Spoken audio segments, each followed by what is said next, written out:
It's been reported that before former President Trump got up on the stage at around 6 p.m. on Saturday, July 13th, that the local police had identified and even photographed a man who was acting suspiciously. And this man, who turned out to be the gunman, had been flagged as a potential threat. Is that accurate? What I can say is that the individual was identified as suspicious. So he was known to be suspicious before former President Trump took the stage. That is the information I have received. Why was he allowed to take the stage with a suspicious person having been identified in the crowd? So I appreciate the question, and I'd like to make 2 points.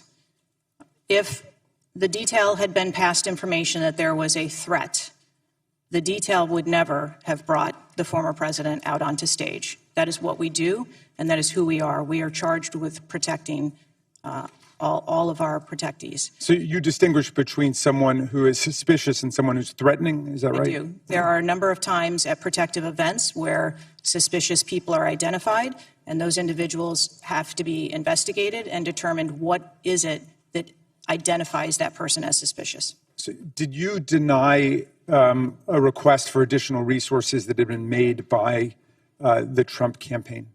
There were no assets denied for that event in Butler on the 13th.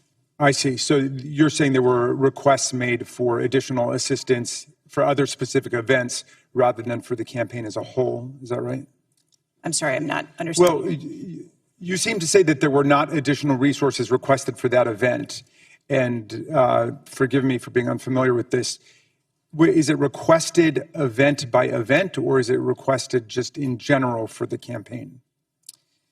So if I can explain the advance process, when an event or a venue is identified by, in this case, campaign staff, then the campaign staff works together with Secret Service agents who go out and conduct an advance. Generally, that is a 5-day time period where those discussions are had about what the perimeter is going to look like, what the size of the event is, what the venue is, and then from there, there is a request made to mitigate potential risk and threat. And I'm saying that on that day, the requests that were pushed forward were granted. So the Secret Service did not know that the gunman actually had a weapon before President Trump was allowed to get up on the stage? To the best of our knowledge and the facts that we have at this point, that is correct. So can you answer this question, which I think is on the mind of most Americans thinking about this? How can a 20-year-old with his father's AR-15 assault weapon climb onto a roof with a direct 150-yard line of sight to the speaker's podium without the Secret Service or local police stopping him? So again, sir, I will say we are 9 days out from this event, and I would like to know those answers as well, which is why we are going through these investigations to be able to determine that fully. Okay. It's been reported that the shooter was not carrying a driver's license or any form of identification.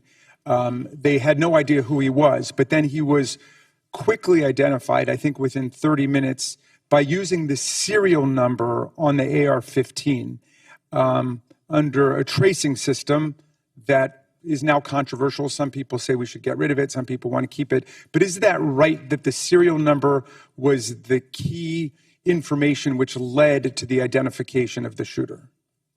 That is my understanding, sir, yes. Okay.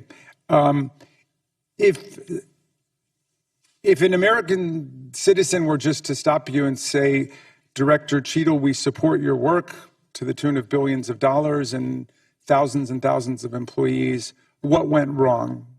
What would you say? Again, knowing that we're 9 days out, I would say, as I have said from the very outset, I accept responsibility for this tragedy. We are going to look into how this happened, and we are going to take corrective action to ensure that it never happens again. Well, I appreciate that, and I hope you will act with vigor and focus and intensity, and it seems you understand the gravity and solemnity of this to the American people. Millions and millions of Americans don't feel safe with all the AR-15s out there. We thought at least the President of the United States or a former President of the United States would be safe, but now that's not even clear. Mr. Chairman, I yield back to you.